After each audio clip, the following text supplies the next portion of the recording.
For an analysis of the current political turmoil in France, we spoke to Dominique Moïsi, a political scientist and founder of the French Institute for International Relations. He's also special advisor to the Institut Montaigne in Paris. This week, the French government recalled its ambassador to Italy. It's the latest development in this story, and it's certainly a low point in the relations between France and Italy. It appears now that the Gilets jaunes movement is affecting French foreign relations too. How significant do you think this is? Well, what is very significant is that for the first time since the end of World War II, we are seeing a major diplomatic crisis between two founding members of the European project, France and Italy. And this major rift is based, in fact, on values.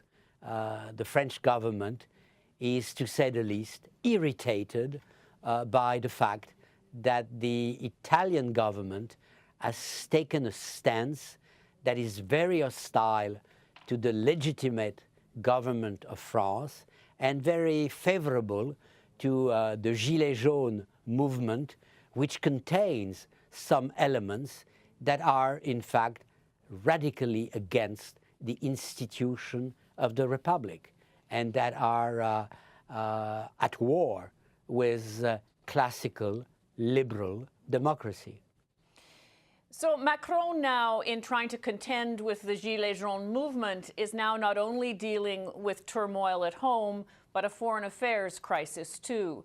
How would you describe the way he's handling this? Well, the president bears heavy responsibility for the explosion of the Gilets jaunes movement. He appeared arrogant, aloof to many French citizens, but the candidate has returned, and in his weekly debates, le grand débat, the great debate, with the mayor, the young people, average citizen, is slowly but surely reconquering his popularity and the support of the French population. So I think he bears a responsibility, but he is right now rescuing himself, and he does that alone. How do you explain, you say the candidate has returned, but how do you explain the rise in popularity that he's seen? You'd think in the face of those protests, his popularity would decline. Well, the popularity of the president went down dramatically. We've seen moments of hatred toward the president, something that never occurred in the history of the Fifth Republic. And now, the president seems to be on the verge of being reborn, because a lot of French citizens are really admiring his energy, his dedication, his stamina, his empathy. But it's the candidate that is back and that is salvaging the president. So the grand débat is working? Yes. If you look at the various polls, yes, it is working. How long will it work? That is an open issue. But right now, the president would be re-elected if there were elections tomorrow. The party of the president is, in fact, seen as the favorite of the next European elections in May, and the personality of the president is now recognized as incredibly energetic and dynamic by a majority of French citizens. He came to power with a reform agenda. Because of the Gilets jaunes protests, he's walked back that agenda and some of the measures he has taken. There's also a draft law that's been approved in the National Assembly that will curtail in some ways protests and public gatherings and individuals. What does this suggest about his platform and his plan for France going forward? Well,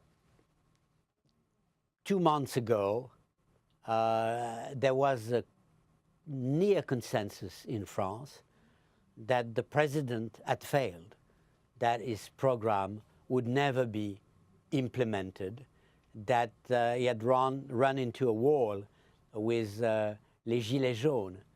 Today, I think it's much more open. If the return of the president's popularity is confirmed within the coming weeks, the coming months, he could still implement his program and appear as the candidate of hope, rationality, and reform within the European Union. Can you put this in the context for me, not only the movement of Gilets jaunes, but now Macron's role in Europe, in the context of Brexit, for example, and the rise of populism, and even the Five-Star Party in Italy, where you've now got this diplomatic conflict?